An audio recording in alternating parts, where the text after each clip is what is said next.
So hey guys, welcome back to my channel. This is Rajib. আশা করছি আপনারা সকলে ভালো আছেন। আজ আমি আপনাদেরকে দেখাবো কিভাবে আপনারা বাংলার যুবসাথী প্রকল্পের ফর্ম ফিল আপ করবেন। এই হচ্ছে বাংলার যুবসাথী প্রকল্পের ফর্ম।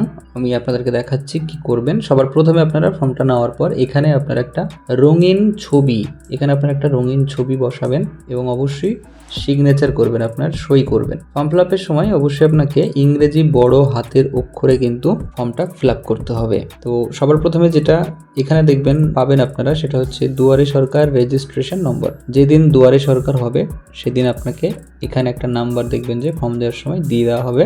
বাকি কাজটা এখান থেকে আপনাকে করতে হবে, অর্থাৎ এখানে আপনার আধার নাম্বারটা দিতে হবে। এখানে আধার নাম্বারটা বসিয়ে দেবেন। এরপর উপভোক্তার নাম, মাধ্যমিক বা সমমানের পরীক্ষা অনুযায়ী এখানে আপনার নামটা দিতে হবে। নাম দেওয়ার সময় যেটা করবেন, অবশ্যই আপনার নামটাকে আগে লিখবেন। লেখার পর নামটা শেষ হয়ে গেলে একটা ঘর ছেড়ে তারপর আপনার পদবিটা লিখবেন। এরপর মোবাইল নাম্বার দিতে হবে। আপনারা সেই মোবাইল নাম্বারটা দেবেন যে মোবাইল নাম্বারটা ব্যাংকের অ্যাকাউন্টের সাথে লিঙ্ক রয়েছে। তো এখানে আপনার মোবাইল নাম্বারটা দেবেন। যদি ইমেল আইডি থাকে তাহলে এখানে ইমেল আইডিটা লিখে দেবেন। আপনার লিঙ্গটা এখন দিতে হবে, অর্থাৎ আপনি কোন লিঙ্গের। যদি মেল হন তাহলে এখানে মেলে টিক করবেন, যদি ফিমেল হন ফিমেল, বা অন্যান্য হলে অন্যান্য। এরপর আপনাকে যেটা করতে হবে, আপনার জন্ম তারিখ। তো মাধ্যমিকের অ্যাডমিট কার্ড অনুযায়ী এখানে আপনারা প্রথমে তারিখ দেবেন, তারপর মাস, তারপরে বছর, এভাবে এইটাকে ফিল আপ করবেন। এরপর 1/4/2026 অনুযায়ী আপনার বয়স কত হচ্ছে, কত বছর, সেই সংখ্যাটা এখানে লিখবেন। এরপর যেটা করতে হবে, আপনার পিতার নাম। তো নামের ক্ষেত্রে অবশ্যই বাবার নামটাকে দেবেন, তারপরে একটা ঘর ছেড়ে তারপর পদবিটা দেবেন। একইভাবে এখানে মায়ের নামের ক্ষেত্রেও তাই করবেন। আপনি যদি বিবাহিত হন তাহলে এখানে স্ত্রী থাকলে স্ত্রীর নামটা দেবেন, বা স্বামী থাকলে স্বামীর নামটা দেবেন। যদি আপনি জেনারেল হন তাহলে এই জায়গাটার কিছু করার দরকার নেই। আর যদি আপনি জেনারেল না হন, আপনি যদি এসসি, এসটি বা ওবিসি হন, তাহলে এখানে আপনার সেই জায়গায় টিক মারবেন। যদি এসসি হন, ওবিসি হন, যেটাই হবেন সেখানে এরকম করে টিক মারবেন, বা টিক না দিলেও হবে। আপনাকে কিন্তু সার্টিফিকেটের নাম্বারটা দিতে হবে। তো এইখানে আপনারা সার্টিফিকেটের নাম্বারটা দেবেন। এরপর আপনার বৈবাহিক অবস্থা চাইছে। যদি আপনি অবিবাহিত হন তাহলে অবিবাহিততে টিক করবেন।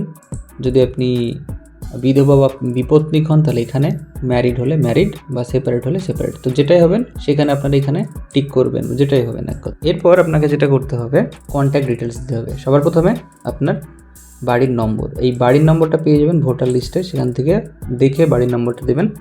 এরপর আপনাকে আপনার যে গ্রাম, সেই গ্রামের নামটা এখানে দিতে হবে। তো এখানে আপনারা গ্রামের নাম দেবেন। তারপর পোস্ট অফিস এখানে লিখে দেবেন, শুধু নামটা লিখে দেবেন, কিচ্ছু করতে হবে না, কারণ বাদিকে লেখাই আছে। এরপর আপনার গ্রাম পঞ্চায়েতের নামটা লিখবেন। তারপর ব্লকের নামটা দিতে হবে এখানে। এরপর থানা, তারপর জেলা, এরপর পিন নম্বরটা দিয়ে দেবেন। এরপর নিচে এখানে দেখতে পাচ্ছেন অন্য একটা পেজ, এখানে মাধ্যমিক বা মাধ্যমিকের সমতুল্য পরীক্ষার বিবরণ।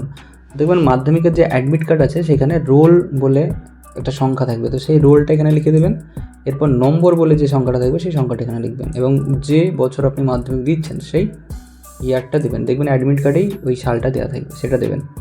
এরপর আপনার বোর্ডের বিবরণ চাইছে, আপনি কোন বোর্ড থেকে পরীক্ষা দিয়েছিলেন সেই বোর্ডের এখানে ডিটেলস আপনাকে দিতে হবে। যদি WBBSE হন তাহলে এটা, বা CBSE হলে এটা মেনশন করবেন।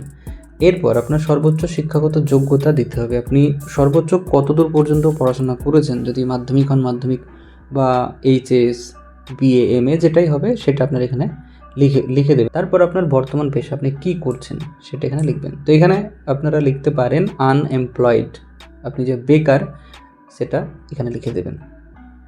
এরপর আপনার যেটা জরুরি, ব্যাংক অ্যাকাউন্টের ডিটেলস এটা দিতে হবে, এবং অবশ্যই সেই ব্যাংক অ্যাকাউন্ট দেবেন যেটা আধার কার্ডের সাথে লিঙ্ক রয়েছে। তো সবার প্রথমে ব্যাংকের নাম যেটাই হবে, ধরুন স্টেট ব্যাংক অফ ইন্ডিয়া, বা union bank of India, Punjab national, যেটাই হোক না কেন সেটা দিবেন।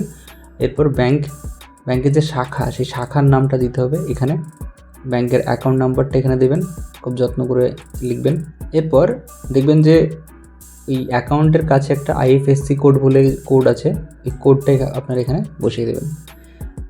এখানে দেখুন জানতে চাইছে আপনি সরকারি অন্য কোনো সাহায্য পান কি না, শিক্ষাগত সুবিধা অর্থাৎ বৃত্তি ছাড়া, ধরুন কোনো রকম স্কলারশিপ ছাড়া আপনি অন্য কোনো সরকারি সুবিধা পান কি না সেটা জানতে চাইছে। যদি সুবিধা পান তাহলে হ্যাঁ করবেন, না পেলে না। যদি পান তাহলে অবশ্যই কিন্তু এখানে লিখতে হবে আপনি কী সুবিধা পাচ্ছেন।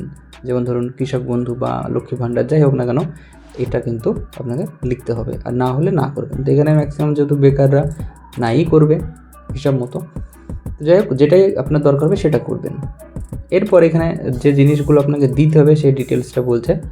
প্রথমে আপনারা যেটা করবেন, অ্যাডমিট কার্ডের একটা জেরক্স নেবেন, তারপর আপনার মাধ্যমিক পাস যে মার্কশিট, সেই মার্কশিট কিংবা সার্টিফিকেট দেবেন।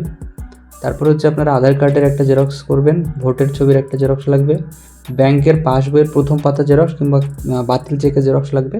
এছাড়া আপনি যদি এসসি, এসটি, ওবিসি আগে যদি আপনি এই সার্টিফিকেট নাম্বারটা বসিয়ে থাকেন, তাহলে অবশ্যই আপনার কিন্তু সেই সার্টিফিকেটের কিন্তু জেরক্সটা লাগবে। তো এই যে এইগুলো দেবেন।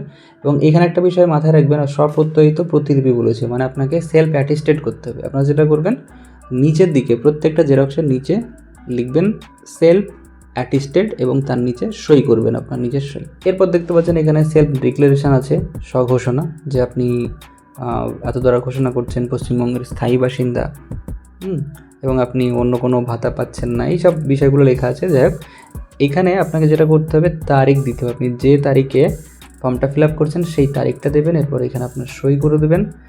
যে দুয়ারে সরকার রেজিস্ট্রেশন নাম্বারটা আগে বসানো হয়েছিল সেই নাম্বারটা সেম এখানে বসাবেন, এবং এখানে আপনার নামটা লিখবেন। তারপর আপনার গার্জেনের যে নাম, বাবা বা মা, সেটার নামটা বসাবেন, যেই গার্জেন। এরপর অ্যাপ্লিকেশান যে দিন করছেন সেই তারিখটা এখানে বসাবেন, মোবাইল নাম্বারটা দেবেন, তারপর আধার নাম্বার দেবেন। এরপর দেখছেন রিসিভড অন, কোন ডেটে রিসিভ করছে সেই ডেটটা এখানে বসিয়ে দেবেন। আমি আপনাদেরকে বলবো, যেদিন দুয়ারে সরকার হচ্ছে সেদিনই ফর্মটা ফিল আপ করবেন, সেদিনেরই সব তারিখ এখানে এবং এখানে একই তারিখ বসিয়ে দেবেন। এরপর দেখবেন যে জমা নিচ্ছে সে কিন্তু সিগনেচার করবে এবং একটা সিল মেরে দেবে, এবং এটাই হচ্ছে মূলত আপনার অ্যাকনলেজমেন্ট জায়গা। তো এটা আপনাকে কিন্তু দেওয়া হবে। তো ঠিক এইভাবে আপনাকে মূলত ফর্মটা ফিল আপ করতে হবে এবং এই ফর্মটা জমা দিতে হবে, এবং আশা করছি জমা দেওয়ার পর আপনি প্রত্যেক মাসে 3000 টাকা করে পেতে শুরু করবেন। তো এই ছিল আজকের ভিডিও। আশা করছি ভিডিও আপনাদের ভালো লেগেছে। ভিডিও ভালো লাগলে অবশ্যই একটা লাইক করবেন, বন্ধুর সাথে শেয়ার করবেন, আর চ্যানেলে নতুন হলে চ্যানেলটিকে সাবস্ক্রাইব করে নেবেন। আজ এতটুকুই। সকলে ভালো থাকবেন, সুস্থ থাকবেন। Thank you.